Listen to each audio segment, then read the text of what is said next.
Welcome to Disability Access in Action, brought to you by the City of Boston's Disabilities Commission. I'm Colleen Flanagan, Outreach and Engagement Specialist for the City of Boston's Disabilities Commission, and I am thrilled to introduce today's episode because on today's episode of Disability Access in Action, we're discussing a topic that is essential to every single thing done here at the City of Boston, and that is community engagement.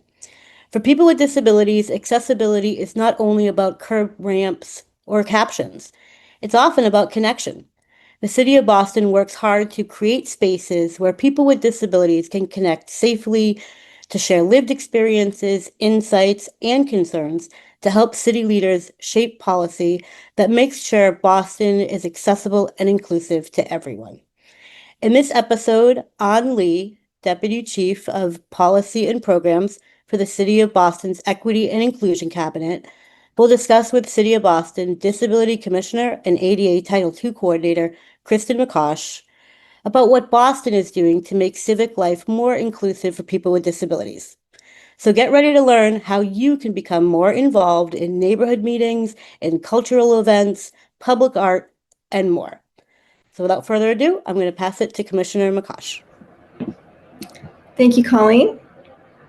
Welcome, everybody, to this episode of Disability Access in Action. I'd like to welcome my guest, An Lee. And as Colleen said, An is the Deputy Chief of Policy and Programs for the City of Boston's Equity and Inclusion Cabinet. An, you and I have worked together for a long time.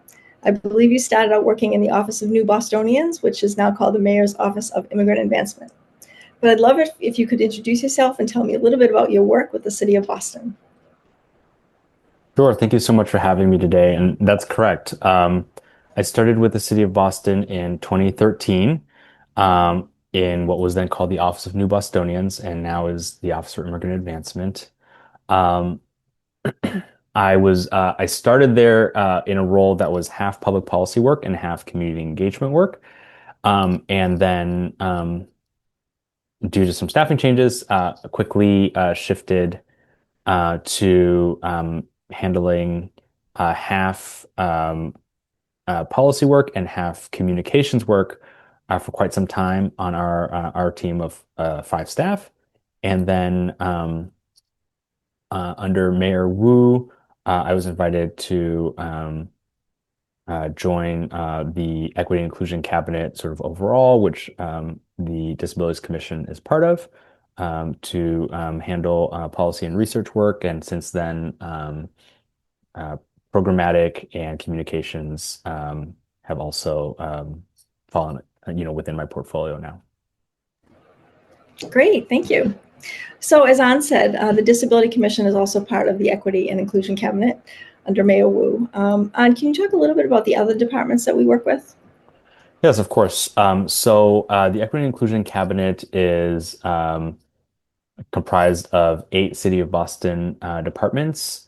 It and also covers a few additional projects. So the departments include Commission on Persons with Disabilities, Women's Advancement, LGBTQIA2S plus advancement, Immigrant Advancement, Language and Communications Access, Black Male Advancement, Fair Housing and Equity, and Human Rights Commission. Sort of broadly throughout the cabinet, there's also this work to center racial justice in everything that we do. And of course, there are other topics that are important equity and inclusion topics that we need to make sure that we are thinking about and covering that don't sort of neatly fall into any department.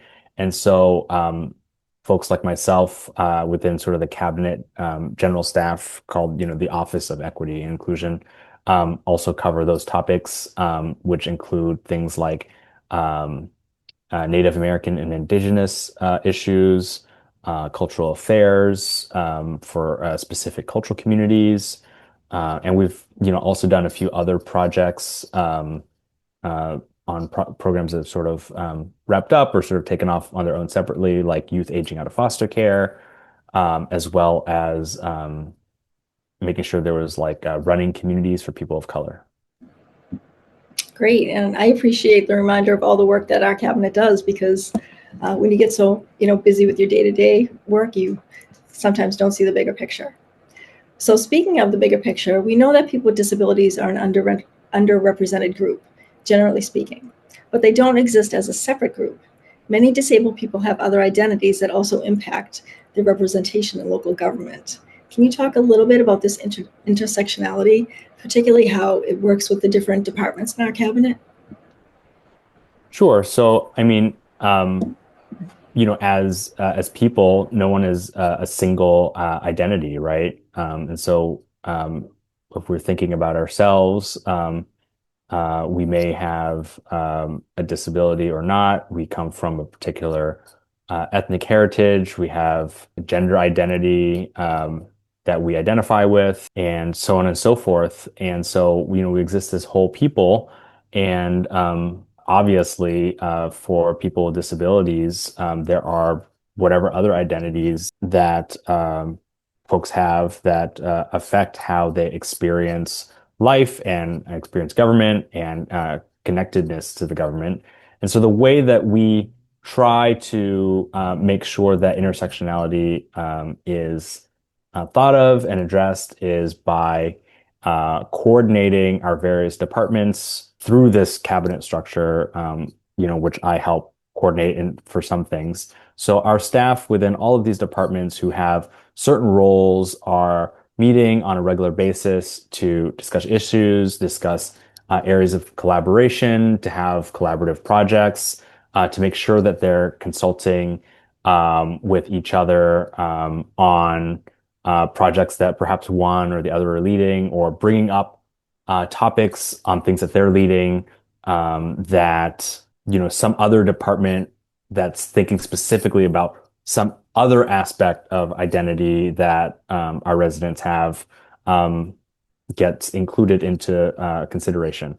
So one recent example is the bus lane and bus stop enforcement cameras that is rolling out at the state level in Massachusetts, and in the policy and research staff space, the Disabilities Commission brought this up to everyone, and there were folks who learned more about how this is important for people with disabilities, particularly people with disabilities who might have mobility issues or vision, and other folks on the team who cover other departments brought up issues of data privacy and disproportionate policing for communities of color, for example. So, we're able to sort of consider various aspects of people's needs and people's identities by talking to each other and sort of attempting to coordinate that work. Yeah, and it's so important because when people with disabilities do have other identities that may impact, their status in life, their economic status, their representation in local government, it's more important that we elevate, their voices and bring them to the table. So on that note, as a disability commissioner for the city, I always like to say that we don't want to just have people with disabilities on the Disability Commission Advisory Board. We want people with disabilities to be involved in every aspect of local government. I know that Black Male Advancement just had some members appointed to its board, and Mayor Wu was really excited to announce that. Can you talk a little bit about what opportunities there are in the equity and inclusion cabinet for people with disabilities to get involved civically, like boards and commissions? Yes, absolutely. So our Office of Women's Advancement is helped to start and is connected to the city's Women's Workforce Council. There had been a women's commission in the city of Boston, similar to the Disabilities Advisory Board. There are active conversations. So I would say something is on the for LGBTQIA2S plus residents to have a commission.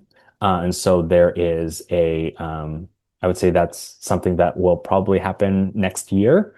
Immigrant Advancement has and Black Male Advancement both have a emerging leaders sort of program where folks can learn more about how the city works.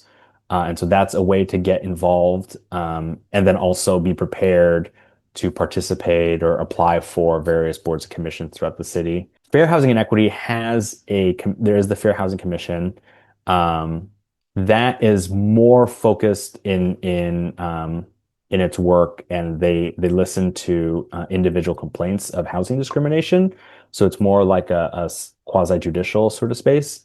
And then there is the Human Rights Commission, which is currently dormant, and we're actually working on a proposal to see what sort of the next version of the Human Rights Commission can look like. But of course, there are so many other commissions and boards throughout the city of Boston that I think are just really valuable for everyone of every experience and identity to get involved in, everything from the Library Board of Trustees to Landmarks Commission and so on and so forth. Yeah, actually, one of our colleagues is appointed to the Landmarks Commission, and he's a person who uses a wheelchair. So we really value him bringing that perspective to developers and other people in the city of Boston, because, like we said, disability isn't a monolith group. It's not isolated. Anybody can become disabled at any time. So we want to make sure that this lens is always used in all the work that the city does. And on that note, I should also say we have a few openings on our Disability Commission Advisory Board. We're taking applications through the end of the month. If anyone is interested in applying, they can look on boston.gov/disability. And if you'd like more information on other boards and commissions that are open and meetings that are open to the public, you can go on boston.gov/public. One other thing I wanted to touch on before we get a little more in depth about other civic opportunities is the work that we do with the other departments on ensuring that all of their meetings are accessible and inclusive of people with disabilities.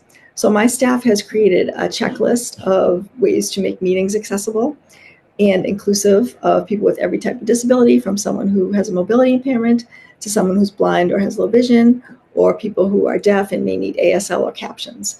So we work really hard with our departments to spread this messaging, to ensure that all the work they do is accessible to people with disabilities. And we also have a liaison in the Human Services Cabinet. Our chief, Mary Angeli Sol Severa, has worked hard to get what we call equity and inclusion managers, who will be located outside of our department in other city departments, so that we can coordinate this message of inclusion and access broadly, not just within our own cabinet. Could you talk briefly about these manager positions? Yes, absolutely. Yeah, the idea behind this is that, of course, equity is not the work of one team, as even as comprehensive as our team is, one team within the city of Boston. It's the work of all of the teams of the city of Boston and all the staff. And so, what we realized pretty quickly when we came into our roles under Mayor Wu's time as mayor of Boston is that there's no possible way that we can fully understand the work of each city department and the work culture of each city department, and that we really need to find a way to show our value of the work that they do and respect for the work that they do, and find ways of helping them drive or identify how they can make their work more inclusive and accessible to people with identities or from communities that have been historically excluded. So the idea is that we have equity and inclusion managers or coordinators throughout all of the city of Boston's departments eventually. We currently have somebody in human services who is an expert in human services. We have a role in Mayor's Office of Housing for someone who's an expert on housing. We had somebody in that role. She's transitioned off. We're about to rehire for that role, and we will soon be posting positions for a combined role for a staff member who will support our innovation and technology team, as well as our finance team. That's one person. And then another person to support our energy, environment, and open space cabinet, as well as our streets cabinet, which contains transportation and public works. So we're going to get sort of somebody who is an expert in sort of public administration in terms of supporting city's finances and sort of the city like internal structure, and a person who is an expert on sort of land use and infrastructure and the like. Yeah, thanks for that in-depth explanation, because we really want to emphasize that the work that we do in our cabinet is meant to be spread throughout the city. We don't want just meetings about disability to be accessible. We want every city meeting to be accessible. So our managers will do things like spread information about putting like a wheelchair symbol on a flyer, or making sure that you do outreach to disability agencies if there's a meeting happening or you have a job opening. So we're really thrilled with the way we've built systemic relationships throughout the city with all these departments. And on that note, because you've been with the city so long, I know you have a lot of institutional knowledge. I was wondering if you could talk a little bit about what we call ONS, the Office of Neighborhood Services. This has been a department in the city for a long time. I know I came in under Mayor Menino.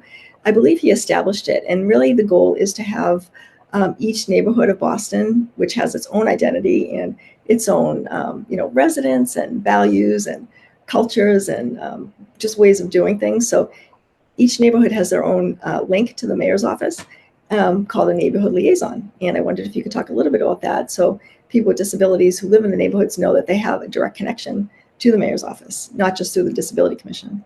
Yes, yes, absolutely. Exactly as you said, Commissioner McCosh, these folks are sort of the general representatives of the mayor, that are divided the city up by neighborhood, by geography. So they can really focus on the distinct needs of each neighborhood. And so that, we have folks who have built up an expertise in terms of understanding neighborhood dynamics. That might be cultural, there might be physical aspects to that in terms of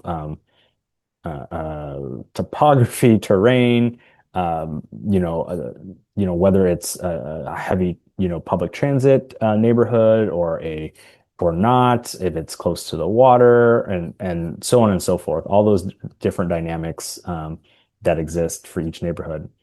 In addition to that, that office has now added 4 additional roles: one for faith-based initiatives, and 3 roles that are called community engagement specialists that focus on community processes having to do with the Zoning Board of Appeals and licensing and cannabis. So things having to do with people wanting to make improvements on their residences, or folks wanting to do licensing for things like alcohol at a restaurant or something like that.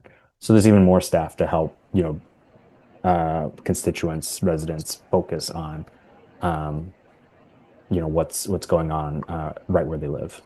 Yeah, and we know quality of life issues are so important. Our office oversees the accessible parking program for the city, the signs that have the wheelchair symbol. I noticed you didn't mention parking as one of the neighborhood issues, but we know that that is always an issue in Boston. Now that we talked about different groups of people, underrepresented groups, intersectionality, I do want to shift a little bit just to specific civic engagement activities other than boards and commissions. Several years ago, before Michelle Wu was mayor, she was a city councilor. She was city council president as well. And she did a lot of work to improve access in the city council chamber. And I was lucky enough to work on that project with Councilor Wu at the time. And we did a lot of work to make sure that the chamber was accessible, because historically, City Hall is very inaccessible to people with disabilities. It was built at a time before accessibility codes were in place. So it can seem like a concrete jungle, but we have done a lot of work to improve access. In the city council chamber, we raised the floor so that it's all one level area, whereas before you had to take kind of a tricky ramp to get down and testify. But now it's all level. There's an accessible microphone. We have automatic door openers. We have wheelchair seating. We have a TV with captions, lots of things so that people can come in person and testify at a city council hearing. Also, each city councilor represents a certain district in Boston, and we have city councilors who are called at large, which means they represent the whole city. So I'd encourage our viewers to get to know their city councilors, and city council staff. Each councilor has its own staff who works with neighborhood residents to be sure that all the issues that they are concerned about are raised and brought to the table. I'd encourage anybody listening who has a disability and wants to talk about an access issue, an inclusion issue, to reach out to their neighborhood liaisons or city councilors. And of course, we always encourage our residents to vote. You can reach out to the Boston Elections Department to register to vote or to find out more about accessible voting, voting by mail, voting in person, and everything else, because we want to be sure that your voices are heard and that you participate in the upcoming November election. So I know we've touched on a lot. I do want to turn it back to Ann to see if you have any final thoughts or comments on how people with disabilities can get more involved in government. We've talked about boards and commissions, city council, neighborhood liaisons. Of course, they can always come through our office. They can testify at a hearing, they can vote. Anything else that we didn't touch on that you'd like to add? Yeah, I think getting involved in your neighborhood on something that you really care about, or something citywide on something that you really care about. And so I think we are so fortunate to live in a city that I heard this a few years ago and keep on saying it, small enough for community and big enough for opportunity. If gardening is your thing, then get involved with gardening in your community. If food access is your thing, then that's the thing, right? And if safety on the streets, to cross the street safety is the thing, I think every neighborhood has its various needs, and sort of go with what you're passionate about, go with what you care about, and get involved there. And I think that's a way to make positive change that is civic engagement, that is not always formal, but really a way to connect with others who live around you to make the city a better place. I love that you mentioned that. That's one thing I didn't say, is that civic engagement doesn't have to be formal. You don't have to come into City Hall. In fact, Mayor Wu encourages her staff to always get out and bring City Hall into the neighborhoods. So yeah, like gardening, I know the mayor gives out grants for block parties, and there's all kinds of ways that you can get involved in your neighborhood or other neighborhoods, or in general causes like pedestrian safety. We do a lot of work on that. You can always reach out to our office, or stay involved, sign up for our newsletter to get the latest information on what work the city's doing on improving sidewalks and curb ramps. And I really hope this goes to show our viewers that we really work hard every day, all of our staff. We're committed public servants to improve access and inclusion in the city. And we really try to do it in a systemic way. So even when staff moves on, if I'm not here in a few years, or An moves on from his position, all of these systems are embedded. So the people who come after us will still make sure these processes happen, make sure that people with disabilities are always prioritized. And we really couldn't do this without the backing of Mayor Wu and the City Council. So I want to give a huge shout out to them for all their support, funding, encouragement, and for really keeping people with disabilities as a priority in the city of Boston. So thank you all for turning in for this interview today. And now I'm going to turn it to Andrea Patton, who's going to give our segment called In the Know. Thanks, everybody. Hi, I'm Andrea Patton, Chief of Staff for the Disabilities Commission, and I'm here to make sure that you are in the know about voting. Like other programs and services run by the city, elections must be and are accessible to people with disabilities. Boston residents who are U.S. citizens and over the age of 18 have the right to vote in government elections. There are local elections, also called municipal elections, state elections, and federal elections, depending on the year. This year, 2025, there is a general municipal election on Tuesday, November 4th. To see a list of what candidates will be on the ballot in that election, you can visit boston.gov/elections. It is required that you register to vote in advance of the election. The deadline to register to vote, if you want to vote in that November election, is October 25th. Now, once you're registered to vote, there are a couple of different ways to cast your ballot. You can visit your designated polling location on election day itself, November 4th. Every polling location is physically accessible. Every polling location also has an automark machine for use by voters who need assistance marking their ballot. This machine is often used by people who are blind or have low vision because the machine can audibly read out the ballot to voters through a headset. The machine will also make the physical marks on the ballot So if you have difficulty writing or otherwise marking paper, the AutoMark machine may be a helpful tool for you to use so that you can vote independently and privately. You can also vote in person during what's called early voting.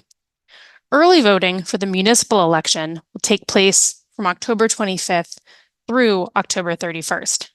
You may have noticed that first day of early voting, October 25th, is also the deadline to register to vote.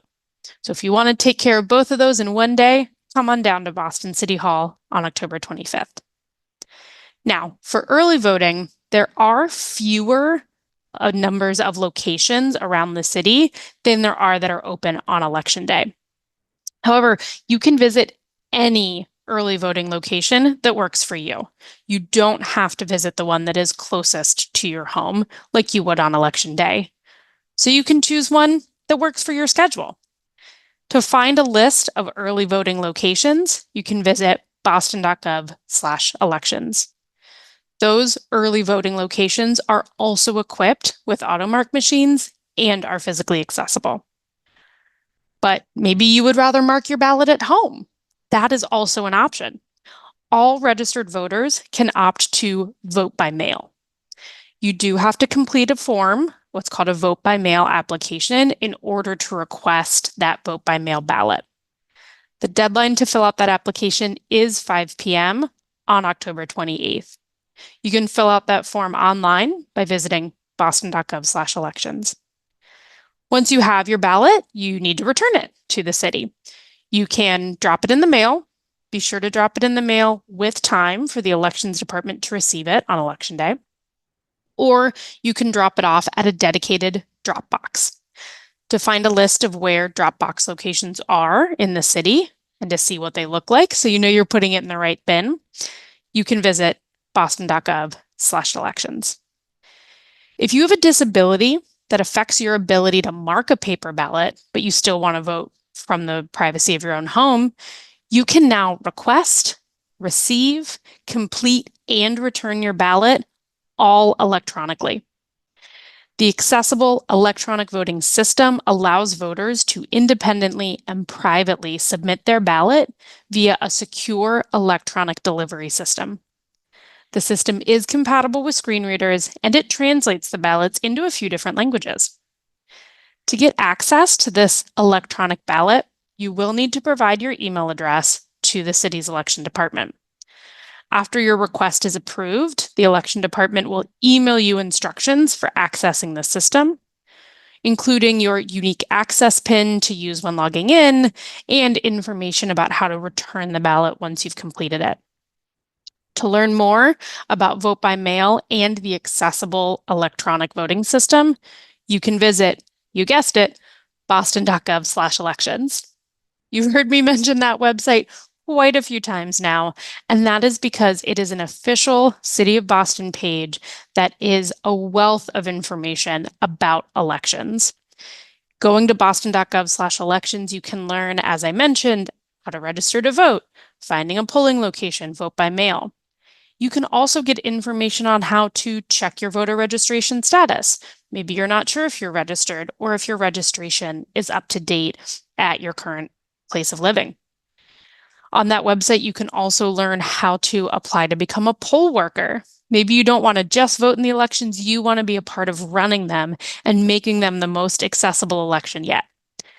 You can also learn more about city officials, like who your city councilor is, or maybe you want to learn about how to run for municipal office yourself. Again, all of that information is on boston.gov/elections. I hope with all this information, you will make your voice heard this fall now that you are in the know about how to vote in Boston. From all of us here at the Disabilities Commission, thanks again for watching Disability Access in Action. Goodbye.